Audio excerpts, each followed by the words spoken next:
अलैकुम बिस्मिल्लाहिर्रहमानिर्रहीम रब्बि इश्रह ली सदरी व यस्सिर ली अमरी वहलुल उक़दतम मिन लिसानी यफ़क़हू क़ौली। आज हम आपके सामने 5 खबरें रखने जा रहे हैं। नंबर 1 है इद्दत में निकाह का केस का फैसला। जस्टिस अत्हर मिनल्ला का लंदन में तकरीब से खिताब। आयशा रजब बलोच तहरीक इस्तेहकाम पार्टी में शामिल और NA 130 से यास्मीन राशिद की पोजीशन मज़ीद मुस्तहकम और शाह महमूद कुरैशी 5 साल के लिए नाअहल। अब हम इनकी डिटेल से पहले आपसे रिक्वेस्ट है कि हमारे चैनल को लाइक करें और सब्सक्राइब करें। नंबर 1 इद्दत में निकाह का केस। इस केस में जैसा आपको मैंने पिछली वीडियो में बताया था कि ये केस बहुत तेज़ी से चलाया जा रहा है और कल इस केस में सज़ा सुना दी गई। इस केस में 7 साल सज़ा इमरान खान और बुशरा बीबी को सुनाई गई है और 5 लाख रुपए जुर्माने की सज़ा सुना दी गई। ये एक ऐसा केस था जिसमें दुनिया भर में तनकीद की गई। दुनिया भर की आवाम ने, दानिश्वरों ने, सहाफ़ियों ने इस केस पर शदीद तनकीद की।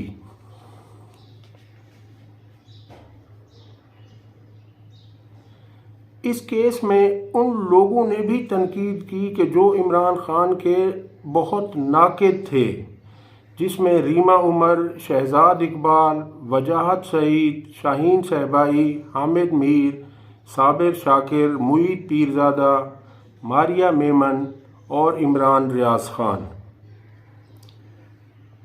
अब हम इसमें आप देखें कि 3 दिनों में 31 साल की सज़ा सुना दी गई है इमरान खान को। दूसरी खबर, जस्टिस अत्हर मिनल्ला ने लंदन स्कूल ऑफ इकोनॉमिक्स में एक कॉन्फ्रेंस से खिताब करते हुए उनसे किसी ने सवाल किया कि अभी इमरान खान के जिस तरह से केसेस चलाए जा रहे हैं, इन केसों में हक़ के दिफा नहीं दिया गया, हक़ के जिरह ख़त्म कर दिया गया, उनके वकला को अदालत में पेश होने की इजाज़त नहीं दी जा रही और ड्यू प्रोसेस ऑफ लॉ को एडॉप्ट नहीं किया जा रहा। इस पर आप क्या कहेंगे? जस्टिस अत्हर मिनल्ला ने, सवाल करने वाले ने उनसे 4 मरतबा पूछा कि आप ईमानदारी से बताइए कि इस पर आपकी क्या राय है।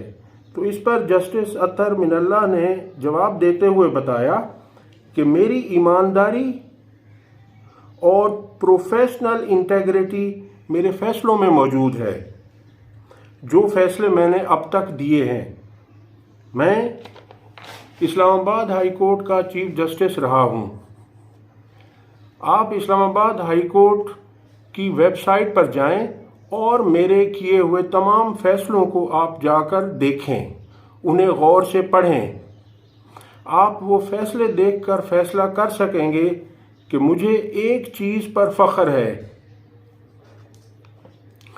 कि मुझे हर एक ने तनकीद का निशाना बनाया। मुझे इस बुनियाद पर तनकीद का निशाना बनाया गया कि मैंने उनके मुखालिफिन को रिलीफ दिया था। मैं हमेशा से हदफ तनकीद रहा हूँ। सियासी जमात की घिनौनी कैंपेन का मैं इस बात पर फ़ख्र करता हूँ कि हर जमात के हर लीडर ने मेरी अदालत पर एतमाद का इजहार किया है।